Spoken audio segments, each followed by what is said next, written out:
नमस्कार, स्वागत है आपका स्टेनो महासागर पर। 100 शब्द प्रति मिनट डिक्टेशन स्टार्ट। देश की आज़ादी की लड़ाई के दौरान भारत में जब महात्मा गांधी ने हिंदी के प्रचार और प्रसार को बढ़ावा देते हुए यह बात समस्त देश की जनता के सामने रखी थी कि आज़ादी के बाद उसे ही राष्ट्रभाषा का पद दिया जाना है, तो अहिंदी भाषी क्षेत्रों के नेताओं ने और वहाँ की जनता ने महान त्याग का परिचय दिया था। उन्होंने बड़े उदार ढंग से महात्मा गांधी के इस राष्ट्र चेतना के संदेश को प्रेम का संदेश मानकर गांव-गांव की गली-गली में हिंदी को फैला दिया था। आज पूरे देश में हिंदी का जो स्थान है, जो लोकप्रियता है, उसका जो प्रचार है, उसके पीछे हिंदी भाषी क्षेत्र की विभिन्न संस्थाओं का और नेताओं का महान योगदान है।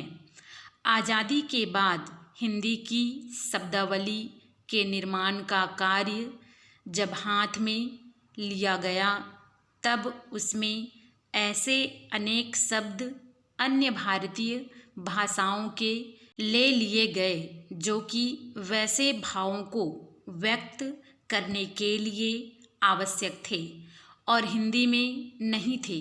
आज ऐसे शब्दों का प्रचलन हिंदी में ठीक उसी प्रकार से हो रहा है जैसे कि वे हिंदी के ही मूल शब्द हों।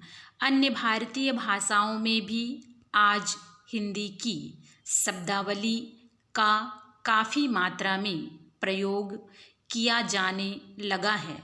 शब्दों के इस आदान प्रदान से देश की सभी भाषाएं पहले की तुलना में आज परस्पर निकट आती जा रही है और वह दिन दूर नहीं है जबकि एक भाषा को जानने वाले देश की कई कई भाषाओं को सहज ही में समझ और जान सकेंगे। इस सब के पीछे सरकारी प्रभाव या प्रचार उतना अधिक कार्य नहीं कर सकता जितना कि स्वयंसेवी संस्थाएं और हिंदी के प्रचारक कर सकते हैं, साहित्यकार कर सकते हैं या पत्रकार कर सकते हैं। इस अवसर पर मैं यह भी कहना चाहता हूँ कि जिस त्याग की भावना से गांधी जी के समय में हिंदी प्रचारकों ने कार्य किया था, उसी भावना से आज भी कार्य करने की आवश्यकता है।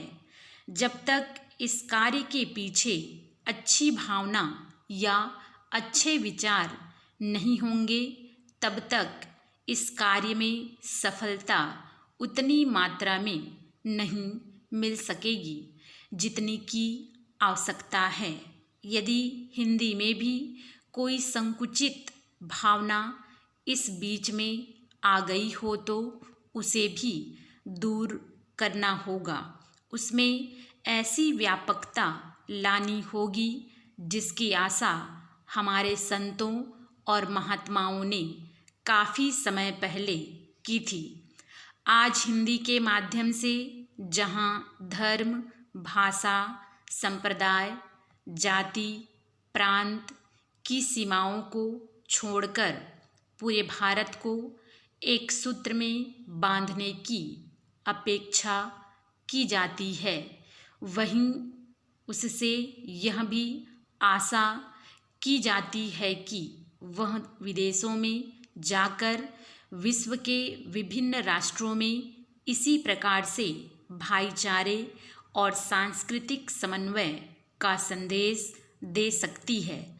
आज हिंदी के माध्यम से मॉरिशस हो या सूरीनाम, फिजी हो या गियाना, वहाँ के निवासी भाई भाई की तरह मिलते हैं।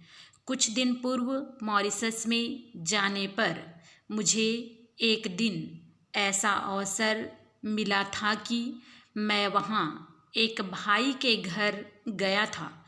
जब मैं उनके पास गया तो मैंने केवल हिंदी के कुछ शब्दों का प्रयोग किया था। उन्हें सुनकर उनकी गृहिणी प्रेम से भर गई।